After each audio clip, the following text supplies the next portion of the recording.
Sa sinabihan ng polis, alis kayo dyan, ayaw umalis. Kaya sila natabunan ng lupa. Dapat ang polis may power na arestuhin pag ayaw umalis. Hindi dapat inaaresto yung mga taong ayaw umalis. Kung kinakailangan ng polis na mang-aresto para masave ang buhay nila, gawin natin yan!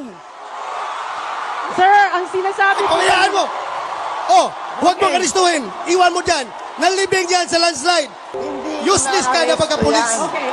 Mga mangingisda sa Masinloc, hindi na sila nakakapagpangisda doon. Wala na.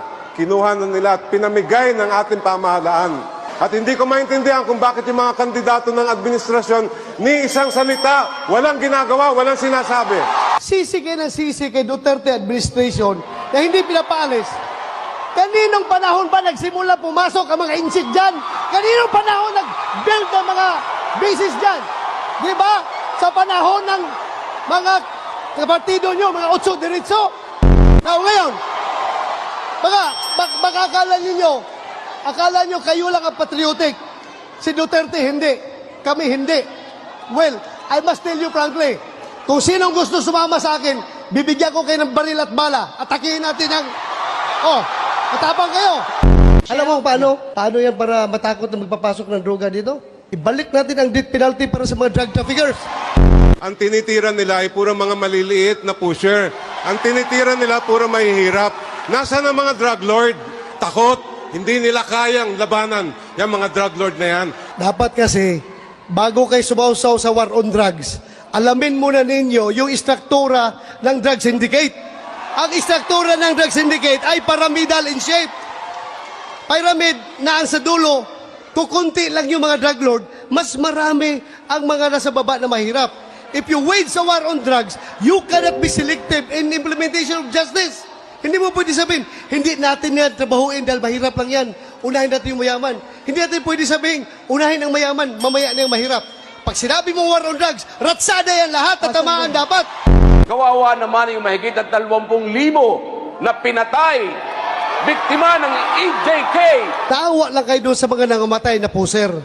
Hindi ninyo titindan kung ilan ang mga nagiging biktima nito, mga puser na ito, mga inosente, mga bata, mga ni-rape, mga bata na pinatay. Hindi nyo binibilang. Doon lang kayo nakabilang sa mga masasama na namamatay. Before makisawsaw ka, sir, sa war on drugs, sawsawan mo muna yung strengthening the pillars of justice system. Hindi tayo mag-war on drugs na walang patayan. Anong klase pag-iisip yan? Gusto mo ikaw lang mamamatay? Hindi mo dipinsan sarili mo? Magpapabaril ka na sa mga adik? Nasaan na tayo ngayon kung hindi nag-launch si President Duterte ng war on drugs? Baka lahat ng kabataan natin ngayon, mga sumbi na, naglalakad sa kalsada, na siraulo na. Your war on drugs has failed. All right. How dare you say that the war on drugs is a failure? Paano mo ngayon sasagutin yung survey ng SWS na nagsasabi na 66.66% of Filipinos believe that the number of drug addicts in their area has gone down? Paano mo yan masasabi? We are now at the crossroads on making the right decision.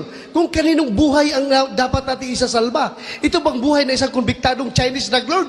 O buhay ng libu-libong kabataang Pilipino na nasisira kinabukasan dahil sa illegal na droga? Mismong siya, si President Duterte, ay umamin na pumatay siya ng tao. Kaya kailangan siyang kasuhan. Maging si Senator Senator Bato ay dapat kasuhan. Gigil na gigil kang kasuhan si Pangulong Duterte at ako ng mga kaso na hindi mo kami maliling.